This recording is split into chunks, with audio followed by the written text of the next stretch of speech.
आज के इस वीडियो के थ्रू हम लोग आपके सीवेट एलएलएम पीजी के काउंसलिंग के सारे जो डाउट्स हैं जो कि आप मुझसे पूछते हो आप स्टूडेंट्स, वो सारे के सारे मैं सॉल्व करूंगा। सारी बातें सब कुछ, कैसे काउंसलिंग होती है, क्या प्रोसेस होता है, कॉलेज कैसे काम करते हैं, स्पॉट काउंसलिंग क्या होती है, क्या क्या प्रोसीजर होता है, क्या डॉक्यूमेंट्स, सब कुछ हम लोग डिटेल में इस वीडियो में डिस्कस करेंगे। तो वीडियो को लास्ट तक जरूर देखिए और साथ में प्लीज संभव लॉ के चैनल को सब्सक्राइब जरूर करिए, बिकॉज आप में से कई ऐसे हैं जो कि चैनल देखते हैं पर सब्सक्राइब नहीं करते, वीडियो को लाइक भी नहीं करते हैं।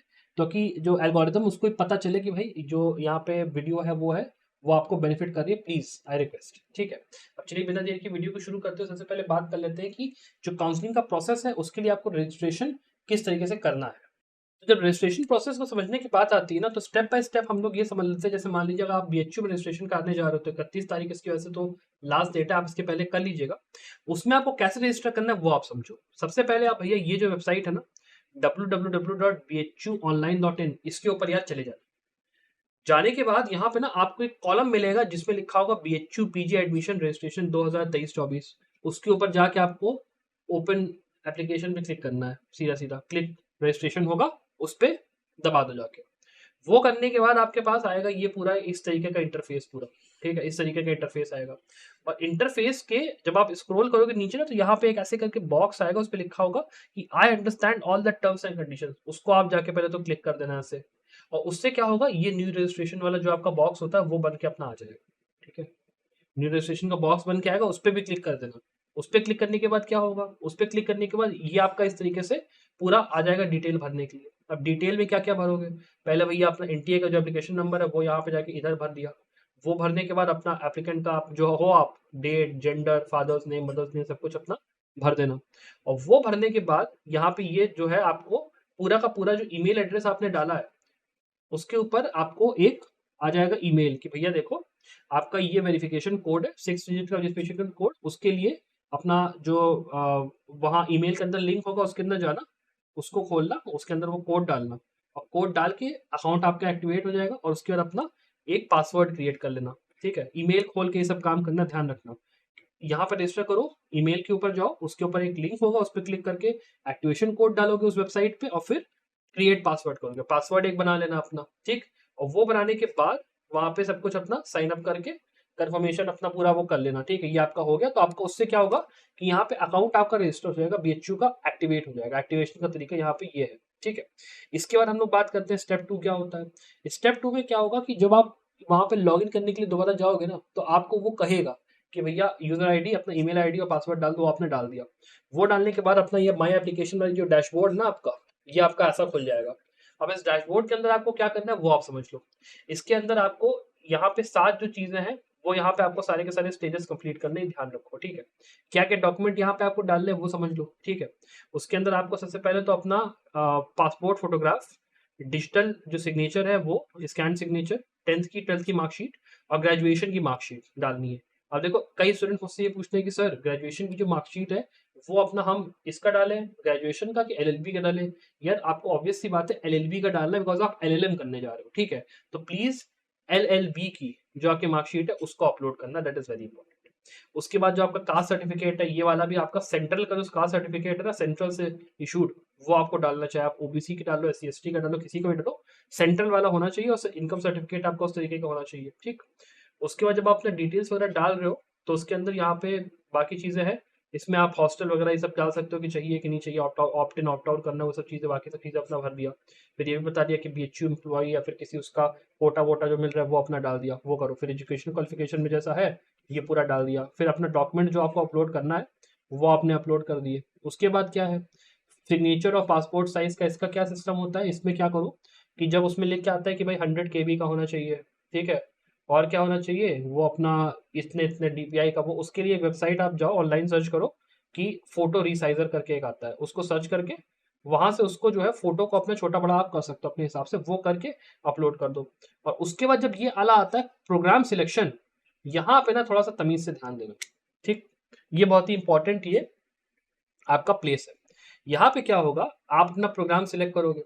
अब यहाँ पे अगर आप पेड सीट सिलेक्ट करते हो, ठीक है, तो पेड सीट की चक्कर में आपका जो रजिस्ट्रेशन का अमाउंट है वो आपका बढ़ जाएगा, ठीक है। जैसे अब आप मान लो यहाँ एलएलबी है, एलएलएम है, मान लो एलएलएम में 2 ईयर के अंदर एक नॉर्मल होगा और एक 2 ईयर पेड होगा, ठीक है, तो आपने जैसे ही यहाँ पे 2 ईयर मतलब पेड भी कर दिया, तो 2 ईयर जितने वाले पेड वाले वो भी खुल जाएंगे, और जो 2 ईयर वाला नॉर्मल है वो भी आपको खुल जाएगा, regular as well as paid जैसे इसमें लिखा हुआ है। फिर क्या होगा, वहां पे आपका केवल रेगुलर सीट रहेगा, अगर आप ये नहीं क्लिक करते हो फिर अपना वो कर लो, फिर अपना जो ये बैंक अकाउंट डिटेल्स वगैरह ये सब कुछ अपना डाल दो, ठीक है। और उसके अलावा यहाँ पे जो ये लिखा हुआ है ना रिफंड सिनेरियो, रिफंड इनिशिएट होगा जिस अकाउंट नंबर पे दिया हुआ है, तो बस उस चीज का ध्यान रखना कि अगर आपका मान लो पेमेंट फेल हो गया या कुछ वैसा हो गया, उस सिनेरियो में ही रिफंड होगा, वरना रिफंडेबल नहीं होता। यहाँ पे ये जो पैसा आप सबमिट करो ये पूरा पूरा देखो साफ लिखा है कि नॉन रिफंडेबल पैसा है, उसको भूल जाओ आप। फिर कंफर्म सबमिट करके अपना आगे बढ़ जाइए। फिर क्या है, फिर यहाँ पे जो भी आपने वो करा है अपना वो करके ये सब कुछ आपने दे दिया पूरा, ये अपना कि पेमेंट वगैरह के लिए अपना करने का पेमेंट वगैरह आप इसको कर दो, ठीक है। और करने के बाद आपको यहाँ पे आ जाता है फिर स्टेज आपका प्रीव्यू एंड कंफर्म का।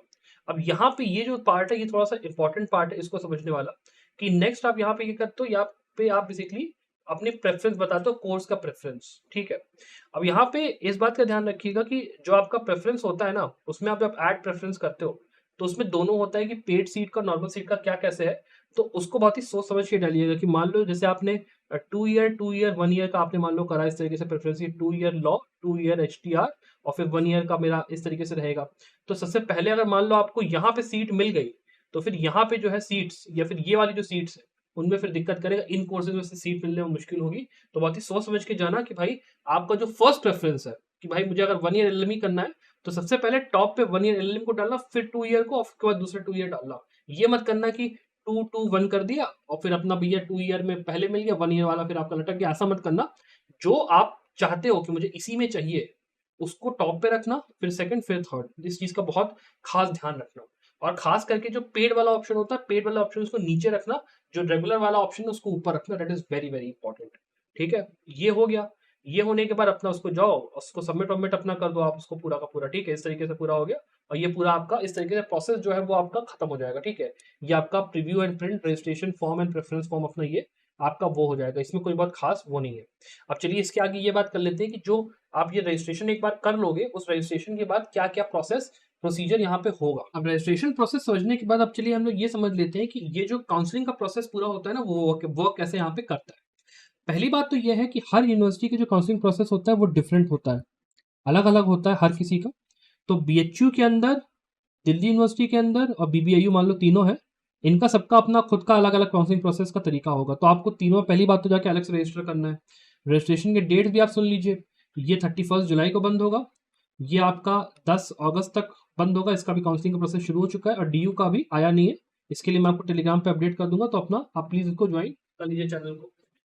फिर इसके बाद अगर हम लोग बात करें इस बारे में कि प्रोसेस वर्क कैसे करता है, तो आप ऐसे समझो, मान लो आपने BHU में रजिस्ट्रेशन कर लिया या BBIU में मान लो आपने रजिस्ट्रेशन कर लिया।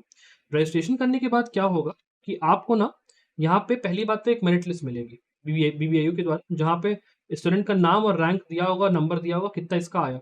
और उसके बाद उसके बेसिस पे एक अलॉटमेंट लिस्ट निकलेगी। अलॉटमेंट लिस्ट में क्या होता है, उन स्टूडेंट्स का नाम होता है टॉप 30 या टॉप 20 का, जिनका की कह दिया जाता है कि भाई आपका ना मेरिट में ऊपर नाम है, आप अपना एडमिशन लेने आ जाओ। और उनको एक पर्टिकुलर डेट दे दी जाती है कि भाई इस डेट तक आपको आपका जो भी काउंसलिंग वगैरह है उस दिन आपका आना है, अपना जो पोर्टल पे है पैसा वैसा सबमिट करना है, डॉक्यूमेंट वेरिफिकेशन का, उसके आगे का प्रोसेस ये ऐसे ऐसे होगा, पूरा बता दिया जाएगा आपको उसी अलॉटमेंट लिस्ट के अंदर में। उसके बाद क्या होता है कि जैसे मान लो उस अलॉटमेंट लिस्ट के अंदर, मान लो पहली अलॉटमेंट लिस्ट जो थी उसके अंदर सारे सीट्स अगर भर गए देन तो it is well and good, नहीं भरा तो सेकंड यहाँ पे अलॉटमेंट लिस्ट निकलेगी, फिर उसके बाद उसमें भी नहीं भरा तो थर्ड, और ऐसे करते करते टोटल 5 अलॉटमेंट लिस्ट यहाँ पे निकाली जाएंगी, टोटल में 5, ठीक है। और इन अलॉटमेंट लिस्ट के अंदर में अगर आपका सिलेक्शन हो जाता है तो ठीक है, नहीं तो उसके बाद अभी इसके आगे भी कभी कभी यूनिवर्सिटीज प्रोसेस लेके जाते हैं। जनरली जैसे मान लीजिए पिछले साल की अगर हम लोग बात करें, तो जितना मुझे इन्फॉर्मेशन यहाँ पे मिली BHU के पॉइंट ऑफ व्यू से, जैसे अगर मैं बात करता हूँ, तो पहली बात तो BHU यहाँ पे मेरिट लिस्ट शायद से नहीं निकालता है, जितना मुझे यहाँ पे जानकारी, मेरिट लिस्ट नहीं निकालता है। आपको आपके पोर्टल के ऊपर जाना है और पोर्टल के ऊपर जाके ये चीज चेक करनी है कि भैया मुझे अलॉट हुआ है कि नहीं हुआ है कोई यहाँ पे कोर्स के अंदर सीट या फिर नहीं। और उसकी पोर्टल के अंदर ही आपको वहां पे पेमेंट का लिंक मिल जाता है, जहां से आपको अपना सब कुछ प्रोसीजर अपना कर लेना है, ठीक है। और BBIU के अंदर वो चीज मतलब यही सेम चीज होती है कि वहां पे पूरा लिस्ट निकलती, सब कुछ होता है। बीएचयू के अंदर जितना मुझे इन्फॉर्मेशन है शायद इतना नहीं होता, शायद होता हो, इस बार से होने लग जाए तो देना different thing, but her college का जो प्रोसेस है वो डिफरेंट है थोड़ा। तो बीएचयू में क्या होता है कि यहाँ पे इन लोग का जो प्रोसेस होता है कि जब एक राउंड में नहीं हुआ तो दूसरा, दूसरे से लेकर तीसरा, इन लोग का जनरली बहुत पहले ही सीटें भर जाती है बीबीएयू के अंदर, जो कि उतनी डिमांड नहीं होती, सीटें उतनी जल्दी भरती नहीं है। तो बीबीएयू वाले बेसिकली क्या करते हैं ना, 5 काउंसलिंग होने के बाद वो लोग करेंगे क्या, स्पॉट काउंसलिंग। अभी स्पॉट काउंसलिंग क्या है वो मैं आपको समझा देता हूँ। बेसिकली क्या होता है कि जब मान लो पहले 5 राउंड में सीटें नहीं भरी, तो कॉलेज कहता है कि भाई देखो, अगर आपको अब भी एडमिशन लेना है और मान लो आपका जो नाम था वो था मेरिट लिस्ट में, आपको आपने बेसिकली रजिस्टर करा था यहाँ पे कॉलेज में एडमिशन लेने के लिए, उस टाइम पे सीएस पोर्टल के थ्रू आपने वो किया था, तो वहां पे कॉलेज की वेबसाइट पे एक आपका लिंक आ जाएगा। आपको लिंक के ऊपर जाना है और लिंक के ऊपर जाके रजिस्टर कर लेना है कि भैया स्पॉट काउंसलिंग शुरू हो गई, आप आ जाइए। जो जो बंदा वहां पे जाएगा और उस लिंक को क्लिक करके वहां पे अपना रजिस्ट्रेशन करेगा, उस बंदे को कंसिडर किया जाएगा। और वो जो पर्सन है उसका यहाँ पे उसकी तरह नहीं होगा नॉर्मल काउंसलिंग की तरह कि जो आपने बोला उसी तरह के आपको सीट मिल गई, क्या होगा ये यहाँ पे बिल्कुल वाइल्ड वेस्ट की तरह होता है, मतलब कोई फिक्स नहीं है। हो सकता है आपको जो आपको अलॉटेड है, आपको एक ही जो कोर्स है वो मिले, हो सकता है कि आपको कुछ मतलब जो रिजर्वेशन होता है उसके मान लो रिजर्वेशन की सीट नहीं भरी तो आपको कोई जनरल कैटेगरी के स्टूडेंट को रिजर्वेशन वाली सीट दे दीजिए। बहुत इसमें मतलब यहाँ पे लफड़ा होता है, first come first serve basis भी होता है, क्या होता है कैसे होता है, बेसिकली कह पाना बहुत मुश्किल होता है कि स्पॉट काउंसलिंग में होगा या फिर नहीं होगा। तो मेरी जनरल रिकमेंडेशन होती है कि स्पॉट काउंसलिंग वाला जो पूरा प्रोसेस होता है ना, इसके अंदर आप ना ही बैठो तो अच्छा है, बिकॉज मिलेगा नहीं मिलेगा that is a very very big Gamble. इतने में क्या होता है ना कि जैसे अगर मान लो आपको कोई दूसरा कॉलेज है, वहां पे मान लो आपका एडमिशन हो गया और आप वहां का रोक के कह रहे हो कि नहीं मुझे इसके ऊपर वाले कॉलेज में जाना है या मुझे वो होना है, तो वो कहना कि बहुत ही रिस्की गैम्बल हो जाता है। और जहां तक है दिल्ली यूनिवर्सिटी और बनारस हिंदू यूनिवर्सिटी में जो ये वाला चीज है पूरा का पूरा कि स्पॉट काउंसलिंग हो रही है, वो होने का चांस बहुत ज्यादा कम है, बहुत ही नील, बहुत ही है ही नहीं चांस कि वहां पे स्पॉट काउंसलिंग शायद हो या ना हो। तो इसीलिए मेरा रिकमेंडेशन ये रहेगा कि बीएचयू और दिल्ली में अगर आपको सीट मिल रही है तो आप चुपचाप ले लो। फिर जब बात आती है बीबीएयू की, तो यहाँ पे भी अगर मान लो आप उत्तर प्रदेश से बिलोंग कर रहे हो, वैसे आपको मान लो यहाँ पे एडमिशन लेना है, तो आप स्पॉट काउंसलिंग में कहीं ना कहीं बैठ सकते हो। मिल गया वेल एंड गुड, नहीं मिला तो भी कोई बात नहीं यार, अपना हमने ट्राई करा। और यहाँ पे भी बेसिकली समझ लीजिए रेगुलर फीस और ये अपना जो पूरा अपना होता है भरना होता है, टाइम उसका दे दिया जाता है, बाकी चीजें आपकी होती है। तो जो प्रोसीजर पूरा है वो आई थिंक मैं आपको पूरा समझा ही चुका हूँ। यहाँ पे काउंसलिंग कैसे वर्क करती है, रजिस्ट्रेशन कैसे करना है, हर जो यूनिवर्सिटी होती है उसका जो वर्किंग प्रोसेस होता है वो किस तरीके से वर्क करता है। अगर मैं उसको थोड़ा सा वो कर दूँ, रजिस्ट्रेशन करने के बाद आपकी मेरिट लिस्ट आएगी और उसके बाद क्या होगा, अलॉटमेंट लिस्ट आएगी। अलॉटमेंट लिस्ट में अगर आपका नाम है, आप जाइए एडमिशन अपना कंप्लीट कर लीजिए, नहीं है तो अगले अलॉटमेंट का वेट करिए, फिर भी नहीं है फिर अगले का वेट करिए, फिर अगले का वेट करिए। 5 राउंड तक चलेगा और उसके बाद अगर मान लो कॉलेज की सीटें भर चुकी हैं तो स्पॉट काउंसलिंग नहीं होगी, और अगर होनी होगी तो हो जाएगी। बीबीएयू वाले करते हैं, लास्ट ईयर किया था, इस साल करेंगे नहीं करेंगे, सीटें अगर भर गई तो उसका कोई भरोसा नहीं है, मतलब कुछ भी हो सकता है, बेसिकली मैं ये कह रहा हूँ। और आपके हर सेंट्रल यूनिवर्सिटी जो होती है उसका जो प्रोसेस होता है काउंसलिंग का और सब चीज़ों का थोड़ा थोड़ा अपना डिफरेंट होता है। तो ये जो वीडियो मैंने आपके लिए बना भी रहा हूँ, हो सकता है कि जो प्रोसेस हो वो इन द एंड हो सकता है आपको थोड़ी और डिफरेंट मिले, या फिर जो मैंने बताया उसकी तरह थोड़ा सा डिफरेंट उस तरीके से प्रोसेस काम करे। तो इसको एकदम 100% मैं नहीं कहूंगा कि हाँ भाई यही होता, हो सकता है थोड़ा डिफरेंट हो, बिकॉज हर साल हर उसमें सर्कमस्टांसेस और जो रूल्स होते हैं यूनिवर्सिटी वो अपने चेंज होते हैं, तो उसके हिसाब से हो सकता है। अपार्ट फ्रॉम दैट अगर आपको वीडियो पसंद आए तो प्लीज वीडियो को लाइक और शेयर जरूर करिए, साथ ही में उन स्टूडेंट्स के साथ भी जरूर शेयर करिए जो कि यहाँ पे पीजी की तैयारी कर रहे हैं सीवेट और उनको जरूरत है इस वीडियो की। तो apart from that I wish you the very very best of luck for your success.